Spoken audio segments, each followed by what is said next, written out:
humble little house that needed some paint lived a tired Mickey Mouse trying to sleep, but he can't. You see, the problems were plenty in this house that he had. The roof always creaked, and the drafts, they were bad. The furnace turned on with a clatter and clunk, making pipes sputter, steam, rattle and plunk. With a slap and a bang, the shutters did slam. This noise, it continued ad nauseam. He rolled and he tossed under his pillow and sheets. Poor Mickey was wishing the sounds they would cease. I can't take this racket another night longer. I thought that I could, but I couldn't be wronger. He threw off his blankets and slunk to the sink. Perhaps I'll feel better after a drink. But the water came out in a way unexpected. It sprayed from the drain in his face, misdirected. He wiped off his mug in angry defeat. Ooh, that's the last straw. My decision's complete. I'm fed up with clanking, kerslamming and squeaking, the whistling and knocking and roof always creaking. Poor Mickey was irked, a bit peeved, you might say. His mind was made up that he must move away. So he gathered his things and emptied each drawer. The last thing he did was lock the front door.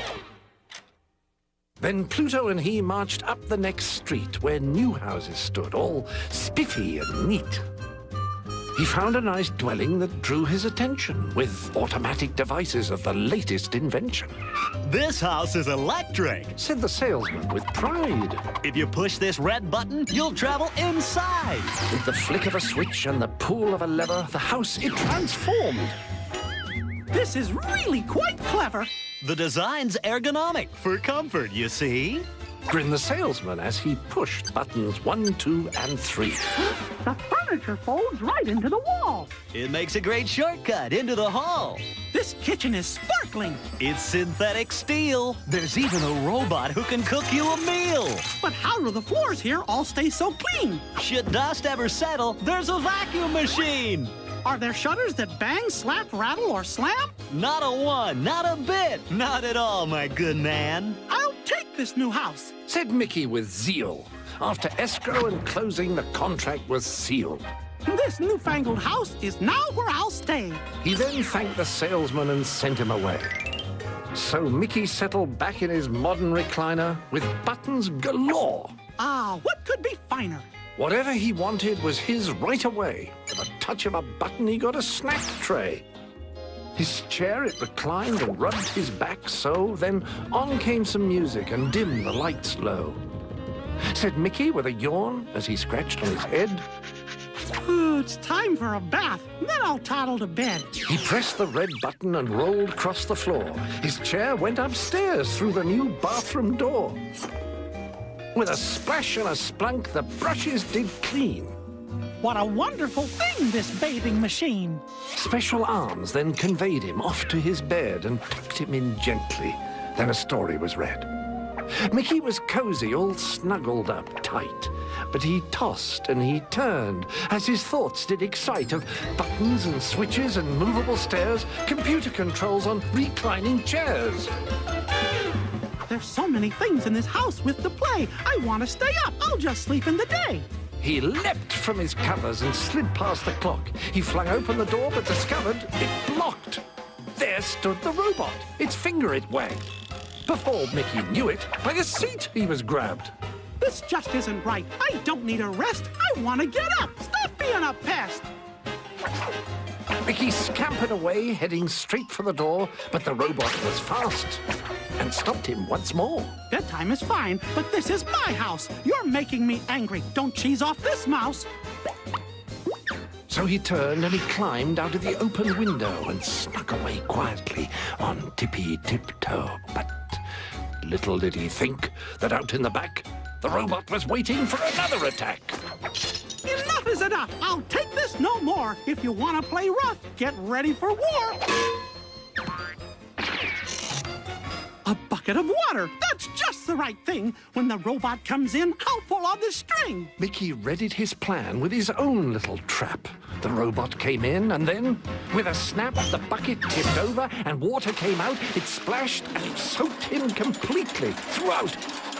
He sparked and he fizzed, that man made of steel. He jolted and bolted and began to unreel. Electricity surged in the house all about. zapping the circuits and shorting them out. Food from the fridge was flung in the air. It splattered and spattered in the poor mouse's hair. He ducked and he dodged, but he could not escape. The jelly that hit him was cherry, not grape. Back into the bath he was dragged very quick and repeatedly scrubbed with a soap on a stick. All sudsy and wet, Mickey Mouse tried to flee, but the vacuum was now on a house-cleaning spree. The hoses, they swung, they flailed, and they sucked. The brushes whooshed past, forcing Mickey to duck. He grabbed up a lamp and began to fight back. But right at that moment, the recliner attacked. Mechanical hands squeezed him up tight, but Mickey was valiant. He put up a fight. When things looked their bleakest and all hope seemed lost, Mickey picked up the chair and gave it a toss. It hit the controls and smashed them to bits. The buttons, they flashed and flickered in fits. Mickey spotted his chance to get safely away. He snatched up his dog and then he did say, This place is a monster, not what I'd call home. He watched that new house shake, sputter, and groan. It fell with a crash. In less than a minute, he turned to his pup and said, Glad we weren't in it. Dejected and sad, they both strode away, Mickey and Pluto with nowhere to stay. The rays of the morning added some light, greeting Mickey Mouse with a warm, friendly sight. A little wood house that needed some paint. It wasn't quite perfect, but still, it was quaint. Oh, we could stay here just for a while, Said Mickey to Pluto with a wry little smile. Later that night, all warm in his bed, Mickey Mouse snuggled up as sleep came to his head. The furnace, it clanked, it rattled, it shocked. The shutters flew back, they slammed and knocked. The wind, it did whistle round the chimney, it moaned. But Mickey didn't stir, 'cause he knew he was home.